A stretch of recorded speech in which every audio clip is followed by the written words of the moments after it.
نے جبل رضی اللہ تعالیٰ عنہ حضور سید عالم صلی اللہ علیہ وسلم کے ساتھ وہ کھڑے ہوئے نفل کی نماز میں، تو دیکھا کہ سرکار نے پہلی رکعت کے اندر سورہ بقرہ کی تلاوت کی۔ اب وہ ایک مسجد کے امام تھے، وہاں جا کے انہوں نے بھی پہلی رکعت میں سورۃ بقرہ پڑھنی شروع کر دی، یعنی 2.25 سپارے، وہ بھی ایک رکعت میں۔ ایک آدمی مزدور آدمی تھا پیچھے، وہ بیچارہ تھک گیا، اور جب کچھ دیر تو وہ کھڑا رہا پھر وہ تھک گیا، اس نے نماز توڑی، ایک کونے میں جا کے اپنی نماز پڑھی، بیٹھ گیا۔ اب جب نماز مکمل ہوئی تو ہر آدمی اسے برا بھلا کہنے لگا، تجھ سے قرآن نہیں سنا جاتا۔ بہت سارے لوگ ہیں نا جی، بلا وجہ کا جبر کرتے ہیں، جان بوجھ کے مستحبات پہ زور دیتے ہیں۔ میں نے ایک ایسے صاحب کو بھی دیکھا جو کہنے لگے جی فلانا عالم بعمل ہی نہیں، وجہ کیا اس کی؟ کہتے ہیں امامہ نہیں باندھتا۔ کیا بات کرتے ہیں آپ نے سارے عمل کا نام پگڑی باندھنا رکھ دیا ہے۔ اس طرح کا کام نہ کریں آپ۔ اگر وہ بندہ متقی پرہیزگار ہے، وہ اللہ کے حرام کردہ چیزوں سے بچتا ہے، رب سے ڈرتا ہے، تو ایک امامے کے تو معاملات اور طرح کے بھی ہو سکتے ہیں۔ مجھے الرجی ہو گئی ہے بڑے عرصے سے، میں دیر تک امامہ نہیں باندھ سکتا، میرے لیے مشکل ہے۔ تو اب یہ کہ آپ کوئی فتویٰ دیں گے کسی شخص پر، اب اپنی مرضی کا تو نہ مذہب بنائیں۔ مذہب اسلام آسان ہے، دین اسلام نے سر پہ امامہ باندھنا فرض قرار نہیں دیا، اس کو سنت رکھا۔ تو جب دین نے سنت رکھا ہے تو صاحب آپ کیوں اسے فرض کہہ رہے ہیں؟ نبی پاک صلی اللہ تعالی علیہ وآلہ وسلم کے صحابی حضرت معاذ ابن جبل کے پیچھے وہ نماز پڑھنے والے بندے نے کیا کیا؟ اس نے نماز توڑ دیا، اپنی پڑھ لی، لوگ برا بھلا کہنے لگے۔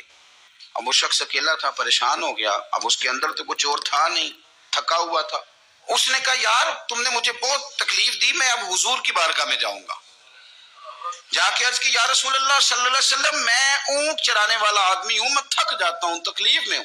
معاذ ابن جبل ہمیں نماز پڑھاتے ہیں، اور بڑے پیارے صحابی ہیں حضرت معاذ ابن جبل، لیکن فرماتے ہیں حضور اتنی لمبی نماز پڑھائی کہ میں تھک گیا، اور پھر میں نے اپنی نماز پڑھی، اور نماز پڑھ کے حضور میں بیٹھ گیا، لوگ مجھے برا بھلا کہہ رہے ہیں۔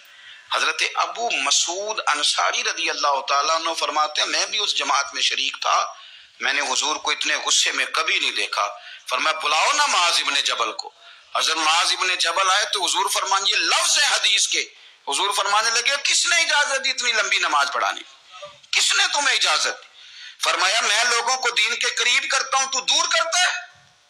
فرمایا زیادہ سے زیادہ تو نے پڑھنی ہو تو سورہ شمس پڑھ لیا کر، سورۃ الضحیٰ پڑھ لیا کر، تو نے سورۃ بقرہ ہی شروع کر دی ہے۔ کس نے تجھے کہا کہ تو لوگوں کو دین سے دور کرے؟ رسول کائنات صلی اللہ تعالی علیہ وسلم نے ایک تو کہا کہ تم نماز بھی پڑھاؤ گے تو معتدل پڑھاؤ، درمیانی۔ کیا حسین لفظ ہیں، اس حدیث پر وجد آتا ہے یار نماز اللہ کی، اس میں کسی اور کا خیال آ سکتا ہے؟ پر پڑھو نا حدیث، مزہ آ جاتا ہے۔ حضور فرماتے ہیں میرا دل کرتا ہے میں نماز لمبی پڑھاؤں، پھر پیچھے سے کوئی بچہ رو پڑتا ہے تو میرا دل کرتا ہے اس کی ماں پریشان ہوگی، میں نماز مختصر کر دیتا ہوں۔ حضور نماز اللہ کی، خیال بندوں کا۔ تو رسول پاک صلی اللہ علیہ وسلم نماز مختصر پڑھتے ہیں، لوگوں کو تکلیف نہ ہو۔ کوئی آدمی جو سیدھی سیدھی واضح نصیحت کر رہا ہے، اس کو سننے والے لوگوں کی تعداد اتنی زیادہ نہیں ہوتی جتنی کھیل تماشے کی بات کرنے والا، کوئی غلط بات کرنے والا، کوئی معاذ اللہ ایسی بات کرنے والا جس سے جوان نسل بڑی توجہ کرے، کوئی ایسی بات جس کے اندر مزاح ہے، طنز ہے، لطیفہ ہے، اس کو آپ دیکھ لیں وہ کتنا حاوی ہے لوگوں کے ذہنوں پر، اور وہ مذاق کی کیفیت اتنی دور چلی گئی ہے۔ میں بڑی معذرت کے ساتھ یہ بات عرض کرنے لگا ہوں کہ بعض اوقات بڑے بھی، مجھے پھر سے معاف کیجئے گا، اس چیز کا شکار ہو کر اس طرح کی بات کرتے ہیں کہ چھوٹے ادھر ادھر دیکھ رہے ہوتے ہیں کہ کیا اس کو یہ بات کرنی چاہیے تھی، لیکن چونکہ ساری رات ساری صبح لگ ہی اس کھیل تماشے میں گئی ہے، لہو و لعب میں گئی ہے، مزاج بن گیا ہے، قوم سنجیدہ نہیں رہی۔ آپ کسی شخص سے بھی بات کر رہے ہوتے ہیں تو وہ چاہتا ہے کہ کچھ دیر میں گپ شپ کروں، کھیل تماشا کروں، شغل مغل کروں، میں گزر جاؤں۔ سنجیدگی فکر، مزاج کا ٹھہراؤ۔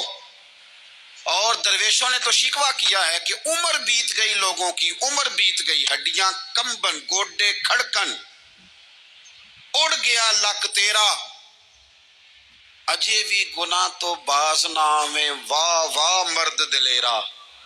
میاں صاحب کہنے لگے یہاں تک تو پہنچ گیا ہے کہ ہڈیاں کمبن اور تیرے گوڈے کھڑکن تے اڑ گیا لک تیرا، اجے بھی گناہ تو باز نہ آویں، او واہ واہ مرد دلیرا۔